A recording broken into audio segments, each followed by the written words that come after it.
नमस्कार मित्रांनो, आपल्या सर्वांच्या आयुष्यात पैसा, सुख आणि समृद्धी खूप महत्त्वाची असते. पण काही वेळा कितीही मेहनत केली तरी पैसा टिकत नाहीत. घरात आर्थिक अडचणी येत राहतात. पण तुम्हाला माहीत आहे का, आपल्या देवघरात ठेवलेल्या काही वस्तूंमुळे आपल्या नशिबाचे दरवाजे उघडू शकतात.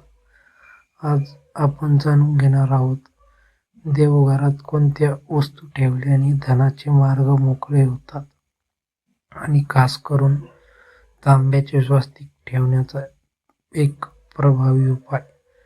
तांब्याचे स्वस्तिक. तांब्याचे स्वस्तिक हे अत्यंत शुभ आणि शक्तिशाली मानले जाते. वास्तुशास्त्रानुसार स्वस्तिक हे सुख, समृद्धी आणि सकारात्मक ऊर्जा याचे प्रतीक आहे.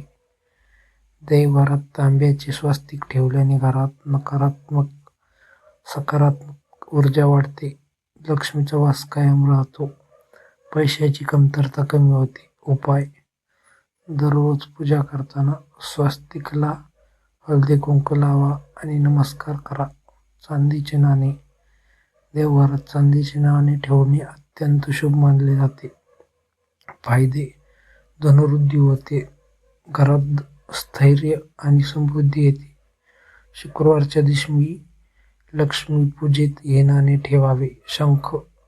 शंख हे देवी लक्ष्मीचे प्रिय मानले जाते. शंख ठेवण्याचे फायदे: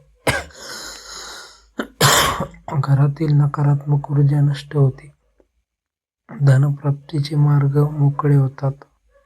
रोज सकाळी शंख वाजवल्यास अधिक फायदा होतो. कुबेराची मूर्ती. कुबेर हे धनाचे देव मानले जातात.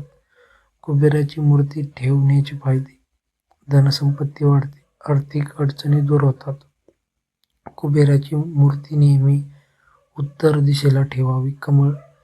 कमळ हे लक्ष्मीचे आसन आहे. फायदे: घरात सुख शांती येते, पैशाची वाढ होते. गंगाजल. गंगाजल घरात ठेवणे अत्यंत पवित्र मानले जाते. फायदे: घर शुद्ध राहते, सकारात्मक ऊर्जा वाढते. अक्षत. तांदूळ. अक्षत म्हणजे तुटलेले नसलेले तांदूळ.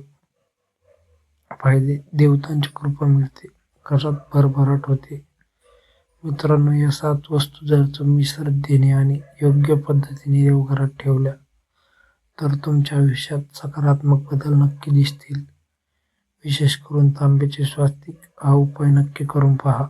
जर तुम्हाला ही माहिती आवडली असेल तर व्हिडिओला लाईक करा आणि स्वामी भक्त सागर या चॅनलला सबस्क्राईब करा. धन्यवाद. श्री स्वामी समर्थ.